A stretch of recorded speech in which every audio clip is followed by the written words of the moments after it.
we kind of got there. You know, you don't just suddenly have the idea. We were looking for ways to improve the reliability of the electric system.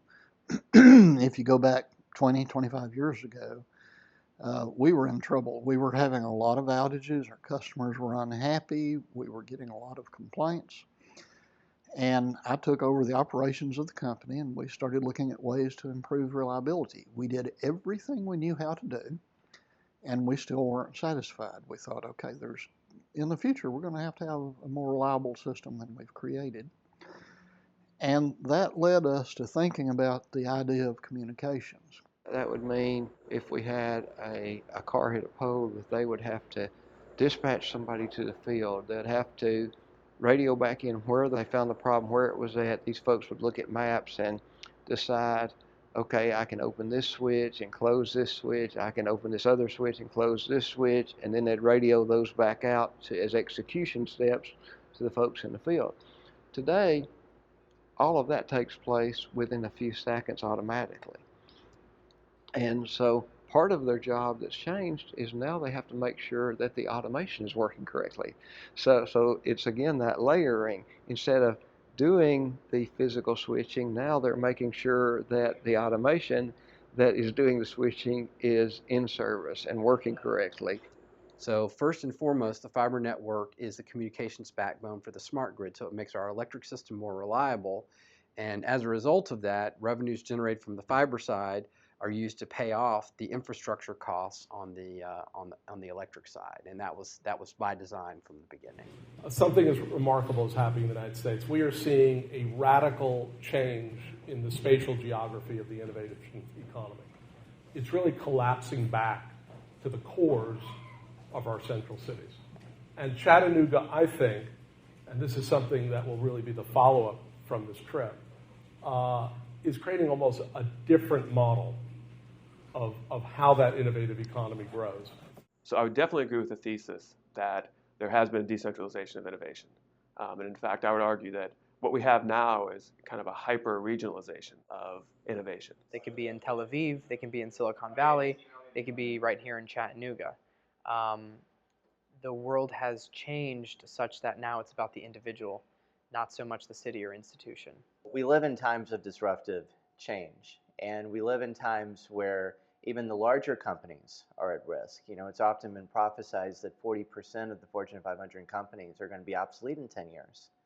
And the other aspect of what we're going to see in the years to come, the larger shift I get really excited about from a big picture perspective is the idea that the means of production are shifting hands, right? I mean, they're becoming in the hands of everyone. Everyone can access tools of fabrication that previously only a select few companies in the world could dream of having because of the cost of capital, etc. So I think the large employers are definitely aware that change is coming. They're not sure how to respond to it.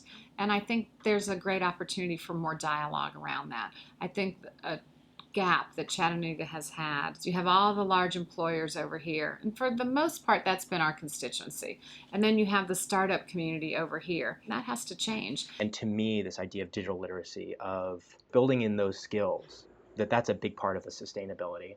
Other cities are going to be gig cities, but if we keep doing it in a way where the whole city is affected and receives uplift from it, that's a big part of what we're shooting for.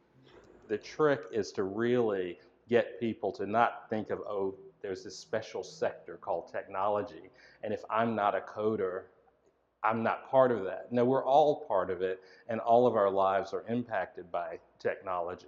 Well, we really stand on the shoulders of a lot of people who put in a lot of spade work in this community starting back in the 80s with public-private planning, with all the work of downtown. Without that, we're not sitting here today. We're opportunistic in terms of being able to take advantage of what's happening at a macro level and with the whole digital explosion.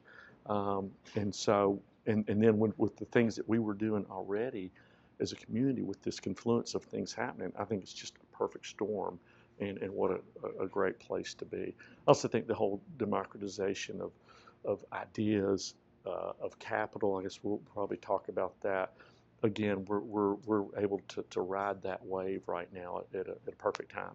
We have to transition our children, ourselves, the city, the country, from being consumers to being creators. We are building the new creative class. How do you turn these young people that would be passive participants in someone else's technology to people that are creating the technologies of the future? Well, let me just go back to the story. All right, that starts us thinking about a communication system. Then we start thinking, okay, we're going to spend a lot of money on this. How do we future-proof this idea? How do we make a decision today that will still seem like the right decision within 10 years? I guess to put it in context, average internet speeds in the United States somewhere in the 4 megabits per second to 20 megabits per second, depending on what you're talking about.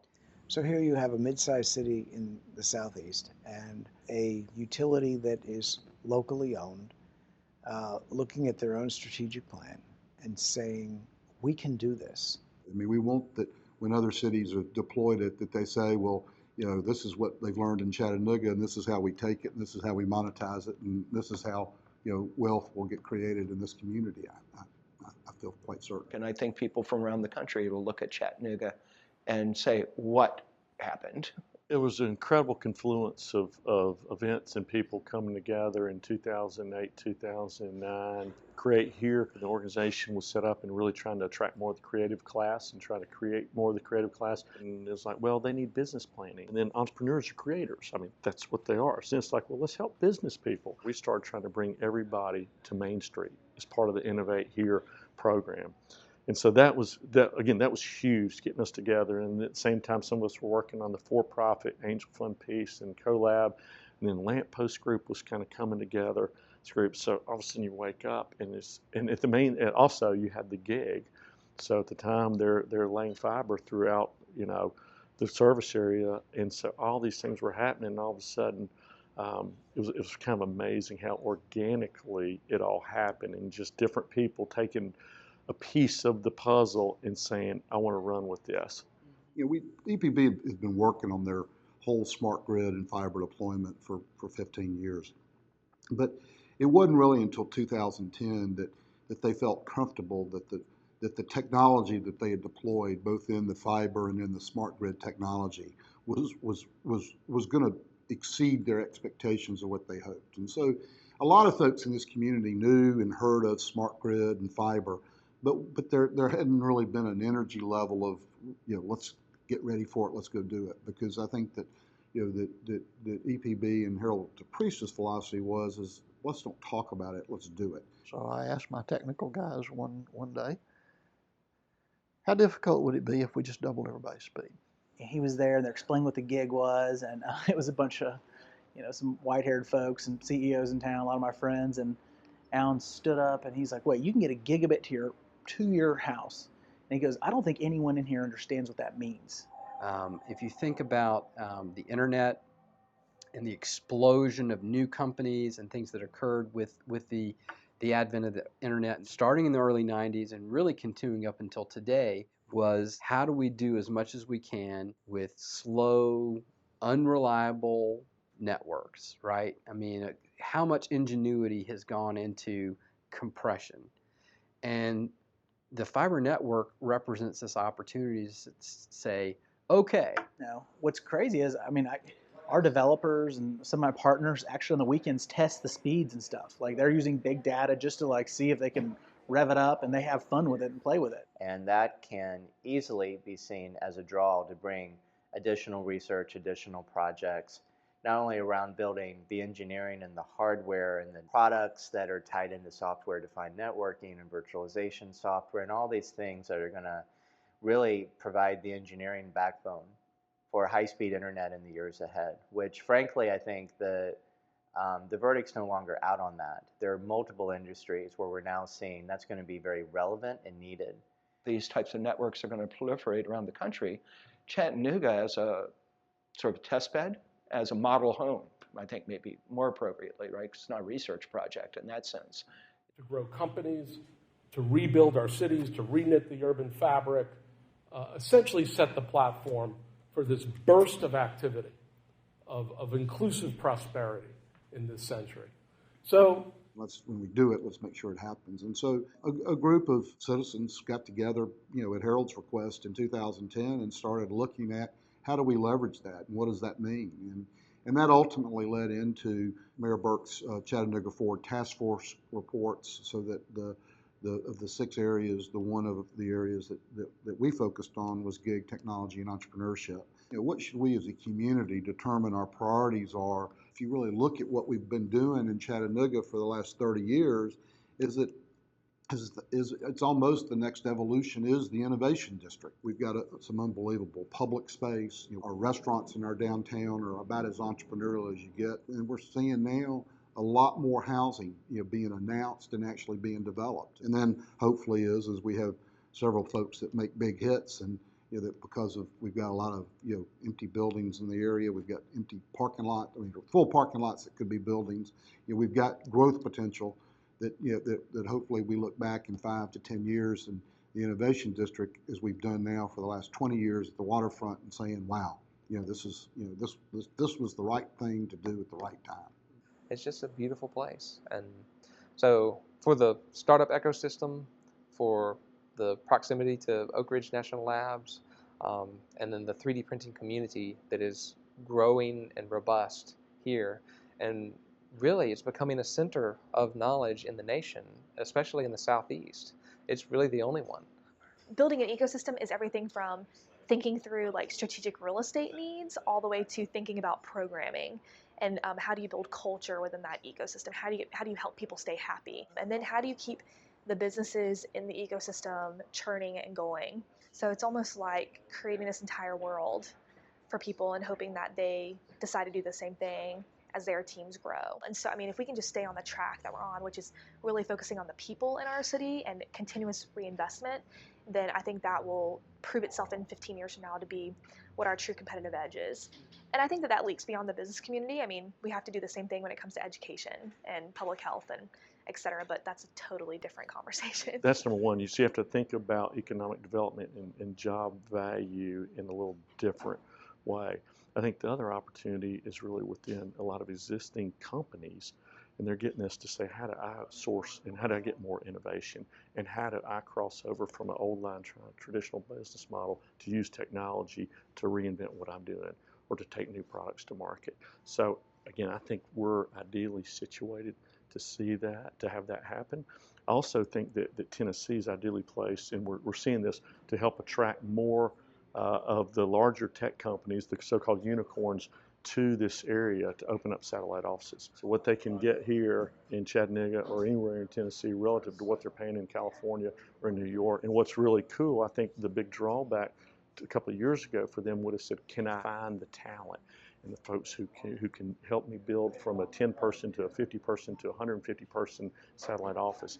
And the answer they're finding is they're opening up is yes. If everybody could start adopting the idea of how do we start growing our own talent, then we would actually solve our problem pretty quickly. We don't need to spend the next 5 years, talking about, how do we get coding in the schools? We need to get that going. We're all sort of helping in different pieces of it. When I spent time in Seattle, I thought, God, how great is it to be in Seattle? They got this amazing talent pool. We were having to pull everybody to Chattanooga until I found out 95% of the technology jobs in Seattle are being recruited to Seattle.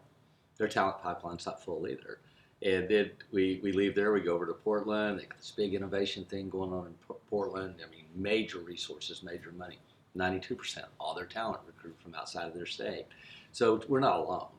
I guess that's what I learned. And it made me feel better, to be frank. I'm like, wait a minute, we're just like those cities. I think the value here is the people, the resources, the community, the support from government, the support from the corporate partners that exist here on a large scale.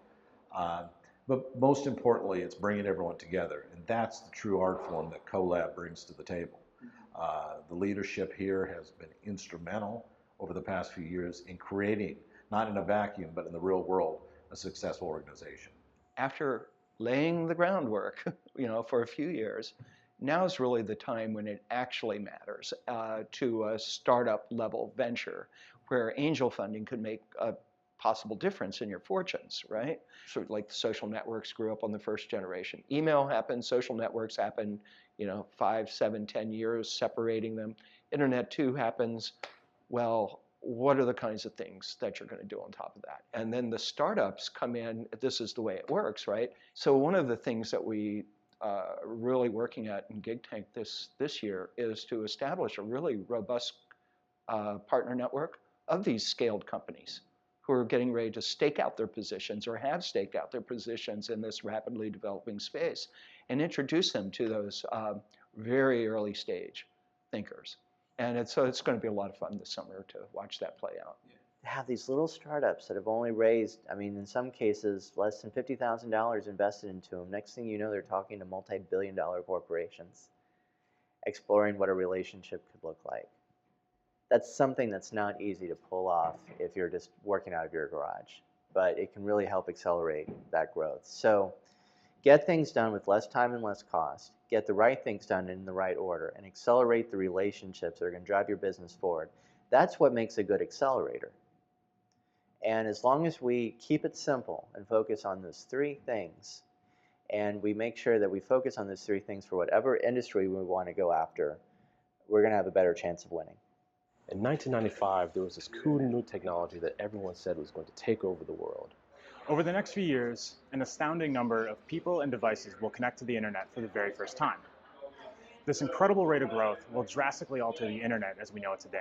Software as a service that allows companies to create interactive video presentations. Platform for managing your mobile field staff. Is tailored to the specific user's needs and wants and is amazingly fast and easy to use. What you see is that local production is being empowered by open source hardware, open source software. People are making their own machines, they're writing their own code. And the thing that's really left out of the picture is materials, so open source materials. Gig Tank attracted what we called exponential technologies. These are technologies that are growing and disrupting markets very, very quickly, a lot like the personal computing industry. So sectors like big data, virtual reality, 3D printing, wireless sensor networks, and artificial intelligence, all these were areas that we recognized are going to need to have low latency gigabit infrastructure in order to scale in the 21st century. We've been building in essentially the same way for over 10,000 years. There were perceptions sustainability is too expensive. And then the internet as we know it was born. Wanted this solution yesterday, locally here in Tennessee. We feel like we can make a huge dramatic impact on water efficiency. What gets me passionate about virtual reality is wanting to bring a person into a space wherever they are. Well, it's funny because in 2015, history is repeating itself. In nature, material always comes at a premium, but form is always free. So nature creates really efficient structures and rarely wastes. That's not something we can say about the way that we build. What we're doing is actually quite simple. We're just drawing out plastic in a line. That's it. Most modern buildings are systems that come together to form a composite assembly. And so too with what we're doing is where other people are saying how much can we 3D print, we're asking a fundamentally different question in that we're saying how little can we 3D print and then use these other materials to become the strength. Yeah, so over the next few years, the Internet of Things is really going to drastically alter the landscape, and it won't just alter the landscape of the internet-based world and things in the cloud and going to google.com. It's going to alter everything from a physical standpoint. There's simple things. None of us care when our water heater is heating water. What we care about is that we have hot water when we open the faucet. The basic shift is towards the ability to actually encode information in whatever materials you're using for fabrication at any scale. I think everything's going to have an IP address. Like a pen is going to have an IP address. This shirt is going to have an IP address. So like the Internet of Everything is a real thing that's going to happen. Roughly 4 billion smartphones projected by 2017. I mean, smartphones are going to continue to get better, faster, cheaper. So this huge influx of devices is going to need some kind of control, and the kind of classic approach to how the internet was structured when we created it so many years ago through DARPA and things of that nature just aren't going to really cut it anymore. And I think of it as layering intelligence, because every time you automate a manual process, we free up human resources. the human brain to think about things at a higher level and to think about the what ifs and to work on the next step in that evolution. It is exciting for my students to think about their jobs have not yet been invented, and so they can be a part of creating what that's going to be for themselves and just bringing in this entrepreneurial spirit already. This is a lifetime of development. We're just beginning, and so it's something that there's a long way to go. But if you can begin to look at systems similar to the natural world that is completely integrated, the potential is limitless. So that's what's really exciting. That's a long way away. What we're focusing on right now is how do you create the geometry that all that exists in. So we're step one, baby step number one. In the context of everything we've talked about, all of this, you have to have those technology skills to be able to take part in all of that. All of the great things that we've talked about. Now it's a quality of life issue as far as whether you live and everything is decentralized. To be part of any of that upside of all that, you have to have fundamental central technology skills. I think there is still a big diversity question and problem, frankly. I think, not just for women, but for minorities. Right now, we have a huge divide, which starts before first grade, especially in literacy. But we're also building on top of that divide a digital divide. I envision 15 and 16-year-olds from some parts of the city that aren't so great, some circumstances that are non-ideal, having some serious empowerment issues as it relates to what am I going to do with the rest of my life, right? To flip that script, you need certain inputs, right? And so if we could train them up, give them an environment in which no one is going to say, you can't do that. And the real thing was to believe in these kids. And I've always said to people, their capacity to learn far exceeds society's belief in their ability to. If we'll get out of their way, they'll prove it. And this is a child that never touched technology in a self-guided learning environment where they collaborate with their friends and work and learn, putting all of that in one space. And so that's our thing. We can level the playing field if we are providing access.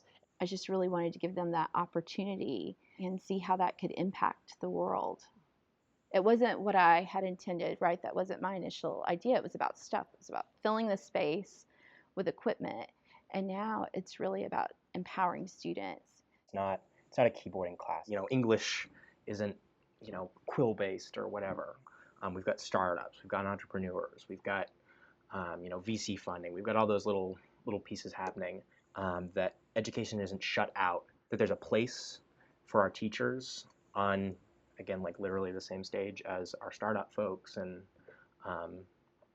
seeing the kinds of changes that brings to the classroom environment, to what Carrie always talks about is elevating the teaching profession, that the teachers are incredibly important community members. We don't really pay them that way. There is disparity here in what we feel like we can accomplish, and we fight these gaps, right? And that was part of my pitch initially to Teacherpreneur. I'm stuck in an academic achievement gap. I have the digital divide, and I'm fighting poverty, right? Those are all real things that I'm trying to overcome as an educator and move these children forward so that they have bright futures. And I think that's a real conversation we have to have about what are we going to do to strengthen these communities. So, again, I think if we work on how to make people feel a part of what's happening, and not just a part, but having a responsibility and the ability to make change, I think that's what drives people. I think people are driven by a need to do something significant with their life.